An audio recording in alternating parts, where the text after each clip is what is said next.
নমস্কার বন্ধুরা, আমি সুমন আর আমার এই ছোট্ট ছাদ বাগানে তোমাদের সবাইকে স্বাগত। আর এই বেডের মধ্যে যে কুমড়ো গাছ দুটো দেখতে পাচ্ছ, এই গাছ দুটো আমি কয়েকদিন আগে একদম ছোট্ট ছোট্ট চারা রাস্তার ধারে পেয়েছিলাম। মানে এনে যখন বসিয়েছিলাম তোমাদের সঙ্গে শেয়ার করেছিলাম। আর গাছ দুটো দেখো এখন কত বড় হয়ে গিয়েছে আর কত সুন্দর হয়েছে। আর এদিকে দেখতে পাচ্ছি শিম গাছগুলোতে কিন্তু প্রচুর ফুল এসেছে, ওপরের দিকে দেখছি বেশি ফুল এসেছে। আর এই প্রত্যেকটা ফুল থেকে যাতে ফল হয় তার জন্য আমি যে বাড়িতে জৈব পটাশিয়াম সার তৈরি করেছি সেই সারটা হচ্ছে এই গাছে দেব। শুধু শিম গাছে নয়, সমস্ত গাছেই দেব। এদিকে এই যে লঙ্কার গাছগুলো রয়েছে এই গাছগুলোতেও দেবো, কারণ এই গাছগুলো থেকে আমি কিন্তু প্রায় টানা 3 মাস ধরে লঙ্কা পাচ্ছি। আর যখনই লঙ্কা তুলি তোমাদের সঙ্গে তো প্রতিবারেই শেয়ার করি। আর এটা হচ্ছে সেই জৈব পটাশিয়াম হচ্ছে সার যেটা আমি তৈরি করেছি। একটু লাঠি দিয়ে নেড়ে নিচ্ছি। আর এটা আমি কি কি দিয়ে তৈরি করেছি সেটা প্রথমে বলি। বালতির মধ্যে নিয়েছিলাম প্লেন জল, আর জলের মধ্যে দিয়েছিলাম হচ্ছে আলুর খোসা, আর এই যে কালো কালো দেখতে পাচ্ছ এইগুলো হচ্ছে পাকা কলার খোসা। আর এইগুলো দিয়ে জলের মধ্যে আমি 5 দিন হচ্ছে ভিজিয়ে রেখেছি। 5 দিন পরে জলের কালারটা কিন্তু সম্পূর্ণ চেঞ্জ হয়ে গিয়েছে। এটা এবার আমি কিন্তু গাছে দিতে পারবো। আর এই তরলটা এখান থেকে 1 মগ দেখো নিয়ে নিচ্ছি।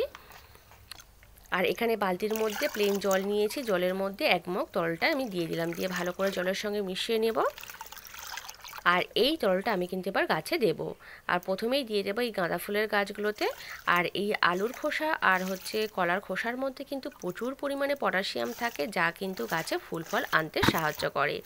আর শুধু হচ্ছে এই ফুলের বা হচ্ছে ফলের গাছে নয়, সবজি গাছ যে কোনো গাছেই কিন্তু আমরা হচ্ছে এই তরল সারটা ব্যবহার করতে পারি। খুব ভালো কিন্তু কাজ হয়। আর এর আগেও আমি তোমাদের সঙ্গে অনেকবার শেয়ার করেছি যে আমার ছাদ বাগানটা আমি যতটা কম খরচে করা যায় সেটাই চেষ্টা করি। আর যখনই কোনো তরল সার আমি হচ্ছে গাছে দিই তোমাদের সঙ্গে শেয়ার করি, কারণ আমি ঘুরিয়ে ফিরে হচ্ছে তরল সার ব্যবহার করি। কখনো ঘুঁটে ভেজানো তরল সার, কখনো মাছের বাদ দেওয়া যে হচ্ছে অংশগুলো ভিজিয়ে যে তরল সারটা তৈরি করি সেইটা। আর এখন এই তরল সারটা হচ্ছে দিচ্ছি, তাই তোমাদের সঙ্গে শেয়ার করছি। এদিকে যে শিমের গাছ কুমড়োর গাছ রয়েছে এইগুলোতেও দিয়ে দিলাম। আর এই তরল সারটা কিন্তু সপ্তাহে 1 দিন ব্যবহার করা যাবে। আর আজকের আমি এই তরল সারটা দেবো বলে ওই জন্য সকালবেলা গাছে জল দিইনি, কারণ হচ্ছে যে কোনো তরল সার দেওয়ার আগে কিন্তু গাছের গোড়ার মাটিটা অবশ্যই শুকনো থাকতে হবে। আর বৃষ্টির সময় কিন্তু কোনো তরল সার গাছে দেওয়া যায় না। আর এদিকের এই লঙ্কা গাছগুলোতেও দিয়ে দেবো। আর এই তরল সারটা কিন্তু খুব ভালো কাজ হয়। আর আমরা তো এইগুলো ব্যবহার করার পরে ফেলে দিই, ফেলে না দিয়ে এভাবে কিন্তু বাড়িতেই নিজেরা তরল সার তৈরি করতে পারি। আর কলার খোসা ভেজানো তরল সারটা অনেকে না বানিয়েও এই কলার খোসাটাকে কিন্তু রোদ্দুরের মধ্যে শুকনো করে সেটাকেও কিন্তু মিক্সিতে গুঁড়ো করেও কিন্তু আমরা গাছের গোড়ায় ব্যবহার করতে পারি, সেটাতেও কিন্তু ভালো কাজ দেয়। আবারও নতুন করে বানিয়ে আমি হচ্ছে যে গাছগুলো বাকি ছিল সব গাছে দিয়ে দিয়েছি। আর এর মধ্যে হচ্ছে যতটা লিকুইড ছিল সব প্লেন জলের মধ্যে মিশিয়ে মিশিয়ে সমস্ত গাছে দিয়ে দিয়েছি। এই জলটা কিন্তু আমি এখন ফেলে দেবো না। আবারও এর মধ্যে আমি হচ্ছে এই প্লেন জল দিয়ে দেবো, দিয়ে ভিজিয়ে রেখে দেবো হচ্ছে 5 দিন। তারপর আবার যে হচ্ছে লিকুইডটা হবে ওটা আবার প্লেন জলের সঙ্গে মিশিয়ে আমি কিন্তু গাছে দিয়ে দেবো। আর তারপরে যে হচ্ছে কলার খোসা আর আলুর খোসাটা থাকবে সেটাকে হচ্ছে গাছের গোড়ায় দিয়ে দিলেও হবে, বা হচ্ছে একটু রোদে শুকনো করে মাটির সঙ্গে মিশিয়েও গাছ বসালে কিন্তু হবে। আর বাজার থেকে হচ্ছে পটাশযুক্ত সার হচ্ছে কিনে গাছের গোড়ায় দিলে হয়তো কিছুক্ষণের জন্য হয়তো ভালো হচ্ছে ফুল পাওয়া যায়, কিন্তু গাছের গোড়ার মাটিটা কিন্তু নষ্ট করে দেয়। তাই আমরা এইগুলো কিন্তু ঘরোয়া জিনিস দিয়েই কিন্তু পটাশ সার বানিয়ে গাছে দিতে পারি। আর এইদিকে এই যে লঙ্কা গাছগুলো রয়েছে, উচ্ছে গাছগুলো রয়েছে, সমস্ত গাছে দিয়ে দিয়েছি। আর এইদিকে এই লেবু গাছগুলোতেও কিন্তু দিয়ে দিয়েছি, আর ফুলকপির চারা তো দিয়ে দিয়েছি। আর এবারে আমি হচ্ছে এই যে প্লাস্টিক দিয়ে যে গ্রো ব্যাগগুলো বানিয়েছিলাম এর মধ্যে মাটি ভরে নিয়েছি, এর মধ্যে কয়েকটা ফুলের চারা গাছ বসাবো। আর প্রথমে বসাবো হচ্ছে গ্যাডোলিয়াস ফুলের বাল্ব।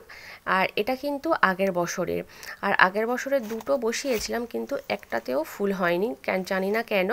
আর এইগুলো আবার রেখে দিয়েছিলাম, আর 2 দিন আগে জলের মধ্যে একটু ভিজিয়ে রেখেছিলাম, এরকম দেখছি গাছ বেরিয়ে গেছে। তাই এইগুলো আবার হচ্ছে বসিয়ে দিচ্ছি। আর দেখা যাক এবছর হচ্ছে ফুল হয় কি না। আরও একটা রয়েছে ওটাকেও বসিয়ে দেব। আর কেন হচ্ছে বুঝতে পারলাম না আগের বছর হচ্ছে ফুল হয়নি। আর এই প্লাস্টিক গ্রো ব্যাগগুলো কিন্তু অনেকটাই বড়, সাইডে মোড়া রয়েছে, পরে আবার যখন মাটি দেব তখন ওইগুলো হচ্ছে তুলে দেব। আর এইটা আরেকটা রয়েছে, এটা কিন্তু অন্য, মানে এর ফুলটা হয়তো অন্য হবে। এটা এর মধ্যে বসিয়ে দেব, যেহেতু এটা ছোটো মতো রয়েছে। 3টে বসিয়ে দিলাম। আর জায়গাগুলোর মধ্যে বসাবো গাঁদা ফুলের চারা। এখানে বালির মধ্যে আমি হচ্ছে কয়েকটা ছোট ছোট গাঁদা ফুল গাছের ডাল হচ্ছে বসিয়েছিলাম। এই দেখো কত সুন্দর শিকড় হয়েছে। বালির মধ্যে কিন্তু এই গাঁদা ফুল গাছের ডাল বসালে খুব তাড়াতাড়ি কিন্তু চারা তৈরি হয়ে যায়। এইগুলো আমার কিন্তু 5-6 দিনের মধ্যেই কিন্তু চারা তৈরি হয়ে গিয়েছে। এইগুলোকেই এই প্লাস্টিক গ্রো ব্যাগের মধ্যে বসিয়ে দেব।